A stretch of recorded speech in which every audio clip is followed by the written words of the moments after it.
विधानसभेपूर्वी भाजपला बसणार सर्वात मोठा धक्का काय आहे बातमी या बातमीपत्रातून आपण पाहूया। नमस्कार, मी महेंद्रसिंग राजपूतने आपण पाहत आहात निर्भीड विचार न्यूज।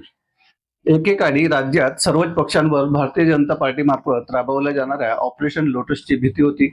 अनेकांना ऑपरेशन लोटसचे शिकार होऊन आपले मूळ पक्ष देखील बदलावे लागले होते। पण राजकारणात परिस्थिती ही बदलत असते आणि वेळ काळ प्रत्येकाच्या येत असतो आणि या बदलत्या परिस्थितीचा लाभ आता विरोधी पक्षांना देखील होत आहे। यापूर्वी अनेक पक्षांमधले नेते हे भाजपमध्ये प्रवेश केले हे आपण नेहमीच पाहिले। मात्र आता सध्या चित्र विपरीत असून अनेकांचा कल आता महायुतीकडे नव्हे तर महाविकास आघाडीकडे आहे असे दिसून येत आहे। विधानसभेपूर्वी भाजपला देखील एक मोठा धक्का बसणार असून भाजपचा बडा नेता तुतारी फुंकण्याच्या तयारीत असल्याची राजकीय वर्तुळात जोरदार चर्चा आहे। लोकसभा निवडणुकीच्या निकालानंतर महाराष्ट्रातील राजकीय वातावरण बदललं आहे। महायुतीच्या तुलनेत महाविकास आघाडीची मोठी ताकद वाढली आहे। आगामी विधानसभा निवडणुकीत ठाकरे गट, शरद पवारांची राष्ट्रवादी काँग्रेस आणि काँग्रेस पक्ष बहुमताचा आकडा गाठणार असा अंदाज राजकीय विश्लेषक आणि विविध सर्वेंमधून व्यक्त होत आहे। लोकसभेतील विजयानंतर महाविकास आघाडीच्या नेत्यांचा आत्मविश्वास देखील बळावला आहे। राज्यात महाविकास आघाडी सत्तेत येऊ शकते अशी राजकीय चर्चा असल्याने महायुतीतील अनेक नेते महाविकास आघाडीत येण्यास इच्छुक आहेत।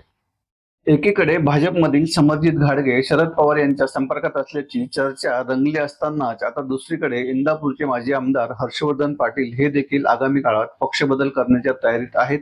ते लवकरच शरद पवार गटात प्रवेश करतील अशा चर्चा सध्या रंगल्या आहेत।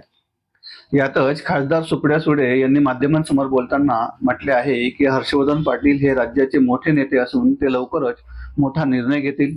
त्यांनी घेतलेला निर्णय हा महाराष्ट्राच्या हिताचा असेल। दरम्यान सुप्रिया सुळे यांच्या या सूचक विधानानंतर इंदापूर मतदारसंघासह संपूर्ण महाराष्ट्रात उलटसुलट चर्चांना उधाण आलं आहे। मात्र देवेंद्र फडणवीस यांचे अत्यंत निकटवर्तीय मानले जाणारे आणि भाजपचे बडे नेते हर्षवर्धन पाटील हे भाजपला रामराम ठोकणार का आणि अशी जर ते करणार असतील तर त्याची कारण मीमांसा काय याची सध्या देखील चर्चा होत आहे। याबाबत असे लक्षात येत आहे की हर्षवर्धन पाटील हे विधानसभा लढवण्यासाठी इच्छुक आहेत। भारतीय जनता पार्टीकडून त्यांना तिकिटाची अपेक्षा आहे। मात्र सध्या हा मतदारसंघ अजित पवार यांच्या राष्ट्रवादी काँग्रेसच्या ताब्यात आहे। इंदापूर विधानसभा मतदारसंघातून दत्तात्रय भरणे हे सध्याचे विद्यमान आमदार आहेत।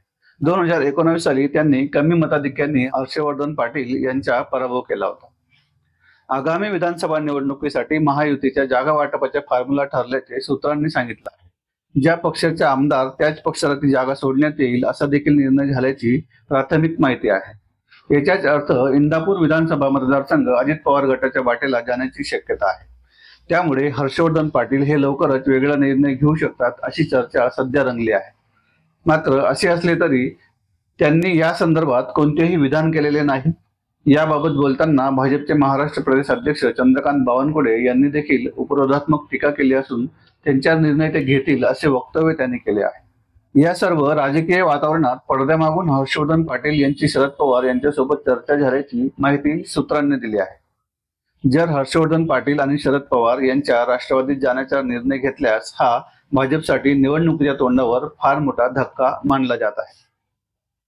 मात्र या सर्व आतापर्यंत जरी राजकीय चर्चा असल्या तरी प्रत्यक्षात या वादावर काय तोडगा निघेल?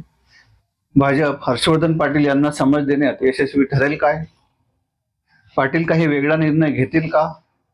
हे आता लवकरच समोर येईल। याबद्दल तुमची प्रतिक्रिया काय हे आम्हाला कमेंट करून नक्की कळवा। अशाच प्रकारच्या ताज्या राजकीय बातमी आणि व्हिडिओ पाहण्यासाठी आमचे चॅनल लाईक करा, शेअर करा आणि सबस्क्राईब करा।